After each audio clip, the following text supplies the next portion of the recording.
Well, a lot of insight from the drivers, and a lot of the ones that I have spoken with, including Daniel Suarez, have mentioned how great these brakes are. They really are liking these brakes on the next gen. What is so different from Gen 6 to now? Well, they're just bigger. And the reason they were able to go bigger is because the wheel is bigger. You know, at the short tracks and the road courses, you want as much brake as you can because that's where speed's at.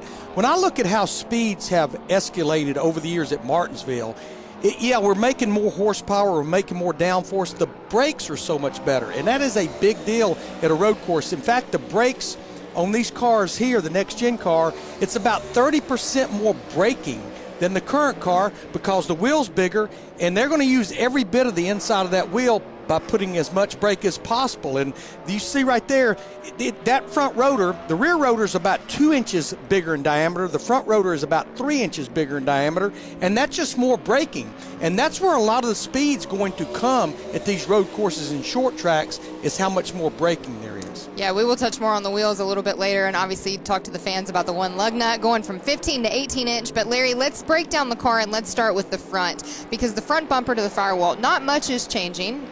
The engine is the same, correct? Yeah, it's the same engine package as they raced here on Sunday. The only difference with this next-gen car, they've tried to match the speeds with the aero that we have. And because this car is a little less drag, more straightaway speed, a little less downforce, they've changed the tapered spacer under the throttle body. We raced 750 horsepower here on Sunday.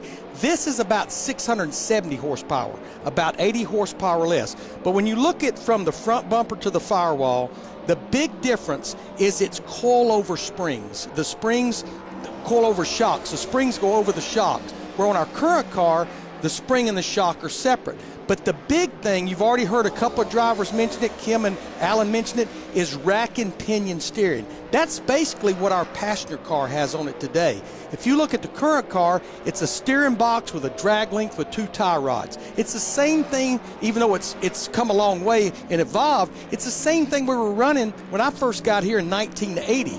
So now we've gone to rack and pinion steering, and it's going to be a lot more concise. You know, it's going to be, we have a lot of play in our steering right now. This is going to be, you move the steering wheel, the front wheels are going to respond. That's probably the biggest thing under the hood, aside from